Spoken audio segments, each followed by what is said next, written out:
Bonjour et bienvenue dans ce petit tutoriel qui va vous permettre d'apprendre à manipuler Zoom pour participer au stage de remise à niveau FIS par Internet.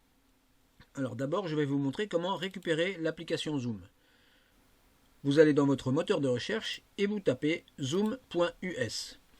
Et sur la première ligne, Zoom Video Conferencing, vous cliquez pour arriver dans le site de Zoom. Dans les onglets du haut, vous choisissez Ressources. Et sur la première ligne, vous cliquez sur Télécharger client Zoom.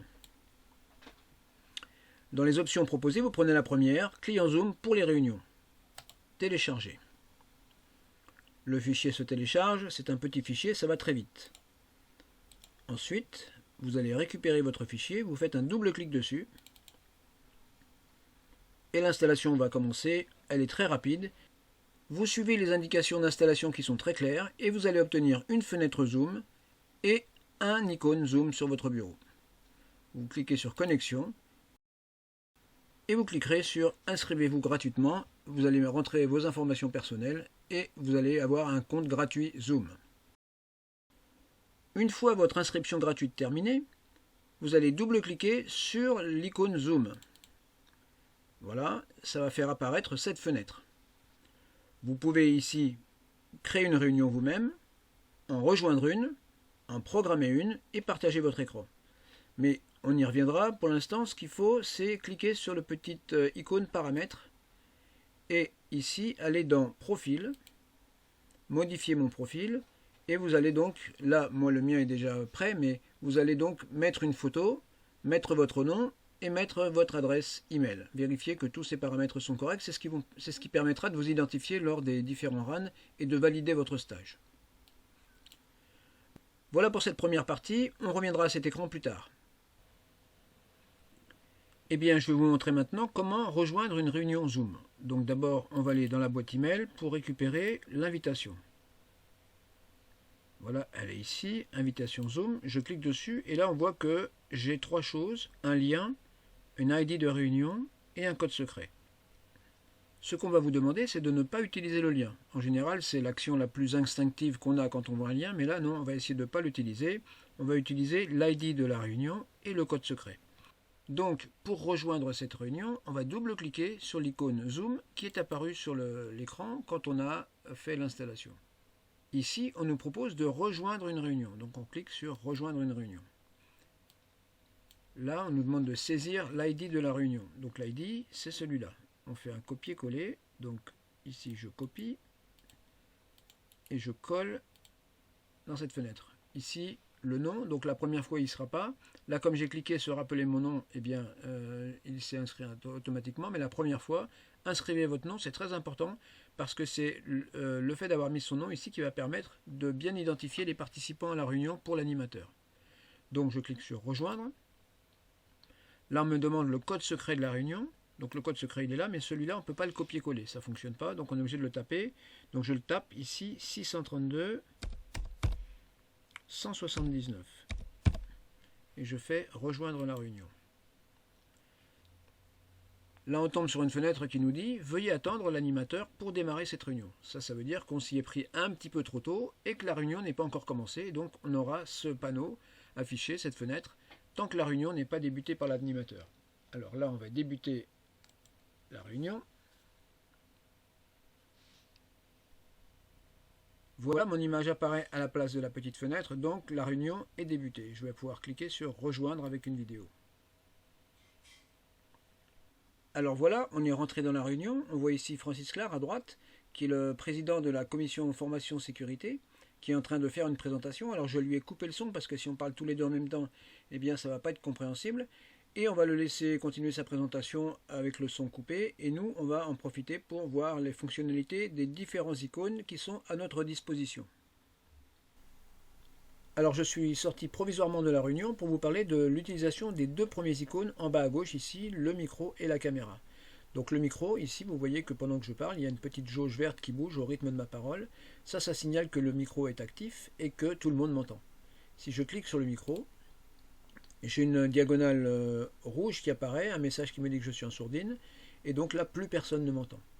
Eh bien ça, c'est le statut standard, je veux dire, qu'on doit avoir sur les micros pendant le stage de remise à niveau. C'est pour protéger l'environnement sonore.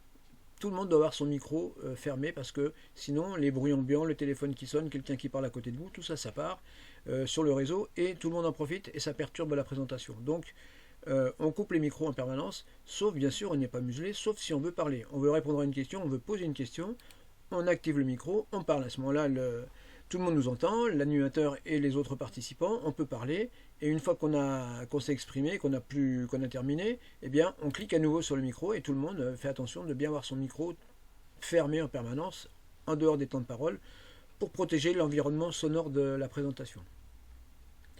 Ici on a la caméra elle est active, si je clique dessus on a pareil une diagonale rouge, elle devient inactive et c'est l'image de photo de profil qui apparaît à la place de la caméra. Si je clique à nouveau, et bien de nouveau la caméra est active et on me voit.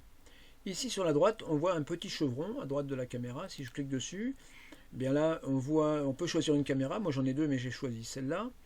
Et puis on peut choisir un fond virtuel. Là j'ai une belle photo de planeur qui m'a été donnée par Pascal Greul.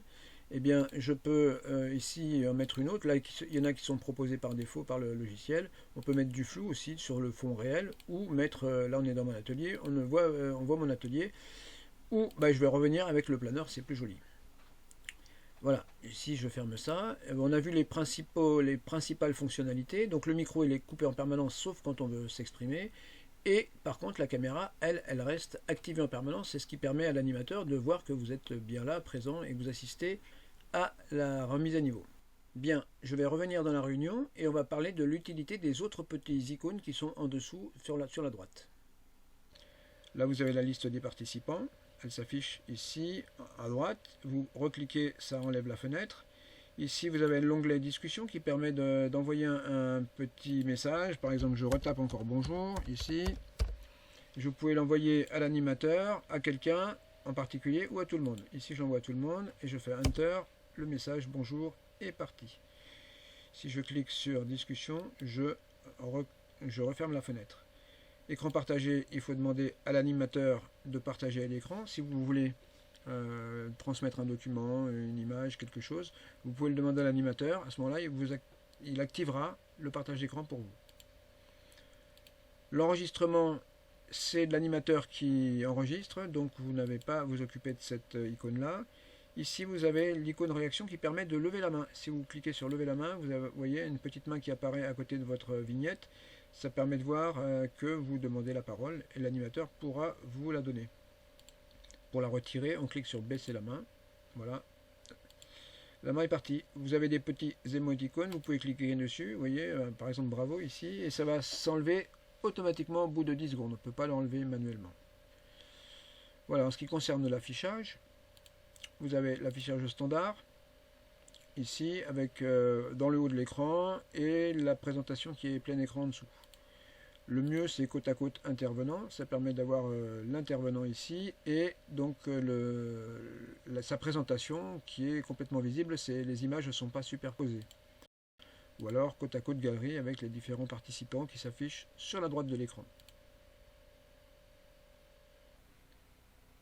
Voilà, ce petit tutoriel est terminé. Je vous en rappelle les points clés.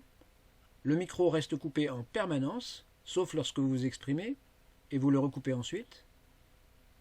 La caméra reste branchée en permanence. Et pour les options d'affichage, avec le petit icône en haut à droite, eh bien vous choisissez côte à côte pour avoir la présentation et l'instructeur sur deux images qui ne sont pas superposées. Voilà, j'espère que ces informations vous auront été utiles. Je vous souhaite un bon stage de remise à niveau et je vous remercie de votre attention.